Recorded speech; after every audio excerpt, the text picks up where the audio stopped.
चीन में बच्चों को हो रही रेस्पिरेटरी डिसीज पर केंद्र सरकार के निर्देश के बाद मध्य प्रदेश सरकार ने भी अलर्ट जारी किया है। इसके बाद स्वास्थ्य विभाग ने इस संबंध में अस्पतालों से मरीजों की रिपोर्ट मांगी है। विभाग ने कहा है कि प्रदेश के सरकारी और प्राइवेट अस्पताल इन्फ्लुएंजा, माइकोप्लाज्मा निमोनिया और कोविड के लक्षण वाले मरीजों की रिपोर्ट सीएमएचओ को भेजें। मध्य प्रदेश सरकार के द्वारा जारी किए गए अलर्ट के बाद इंदौर जिले के सभी अस्पतालों में व्यवस्था को दुरुस्त किया जा रहा है। इंदौर के शिशु रोग विशेषज्ञ डॉक्टर प्रवीण जैया के मुताबिक इन दिनों बच्चों में सर्दी, खांसी और फ्लू के लक्षण ज़्यादा देखने को मिल रहा है। अस्पतालों में ऐसे लक्षण के मरीजों की भीड़ लगी हुई है। डॉक्टर जैया के मुताबिक रेस्पिरेटरी डिसीज के लक्षण आमतौर पर सर्दी, खांसी और फ्लू जैसे ही रहते हैं। ऐसे में बच्चों के परिजनों को चाहिए कि वे इसे गंभीरता से लें और तुरंत अपने समीप के अस्पताल जाएं। इसके साथ ही सावधानी भी बरतें। हालांकि डॉक्टर प्रवीण जैया का कहना है कि रेस्पिरेटरी डिसीज का भारत में एक भी मरीज सामने नहीं आया है। फिलहाल प्रदेश सरकार के आदेश के बाद स्वास्थ्य विभाग पूरी तरह से अलर्ट हो गया है। साथ ही बच्चों के इलाज के लिए अस्पतालों में भी खास बंदोबस्त किए गए हैं। प्रकार से बच्चों में होता है।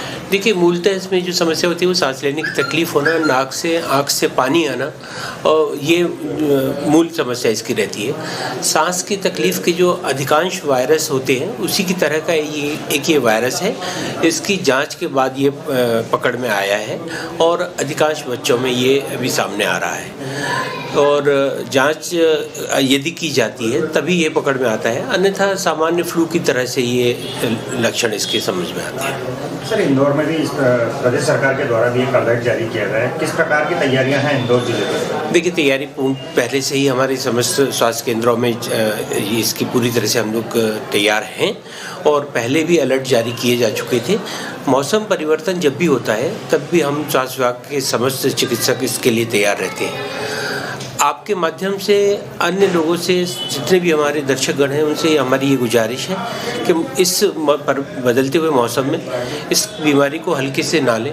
जैसे ही शुरुआत होती है, सर्दी खांसी होती है या किसी भी तरह की आँख से नाक से पानी आता है, शुरुआत में ही वो अपने बच्चे को नज़दीकी स्वास्थ्य केंद्र में ले जाएं। पूर्व में रखी हुई दवाओं से इलाज ना करें, या डायरेक्ट जाकर मेडिकल स्टोर से दवा लेकर इलाज ना करें, या झोला छाप या कम पढ़े लिखे चिकित्सक जो आजकल दवाइयाँ देने लगते हैं उनसे इलाज ना कराएं। आजकल सरकार ने पूर्णतः व्यवस्था कर रखी है, हर किलोमीटर 2 किलोमीटर पे शासकीय चिकित्सालय उपलब्ध हैं, वहाँ जाएं और पढ़े लिखे चिकित्सकों से अपनी जांच कराएं और इलाज कराएं। समस्त जांचें और उपचार निःशुल्क हैं, वहाँ जाकर इलाज कराना बेहतर होगा।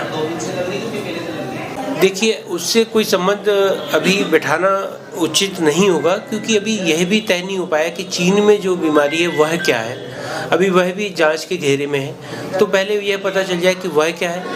जैसा कोविड के समय हुआ था, तो जब तक किसी वायरस का पहचान नहीं हो जाती है तब तक उसके बारे में कुछ कहना उचित नहीं होगा। फिलहाल हम वर्तमान में जिस बीमारी से अभी हम सामना कर रहे हैं, इससे लड़ने के लिए हम पूर्णतः सक्षम हैं और लड़ पा रहे हैं, और इसके लिए हम पूरी तरह से तैयार हैं। सर, इसके बचाव के क्या रास्ते हैं? बचाव का जैसा मैंने अभी बोला है, सावधानी ही इसका पूरा बचाव रहती है। यदि घर में कोई एक बच्चा बीमार होता है तो अन्य बच्चों के बीमार होने का पूरी संभावना रहती है, तो अन्य जो छोटे बच्चे हैं उनको संक्रमित बच्चे से दूर रखें। उसका प्रारंभिक अवस्था में ही उपचार करा लें, उपचार और बीमारी को बढ़ने ना दें, और यही एक इसके उपचार का सही तरीका होता है। सर, स्वास्थ्य विभाग ने मरीजों की संख्या भी मांगी है।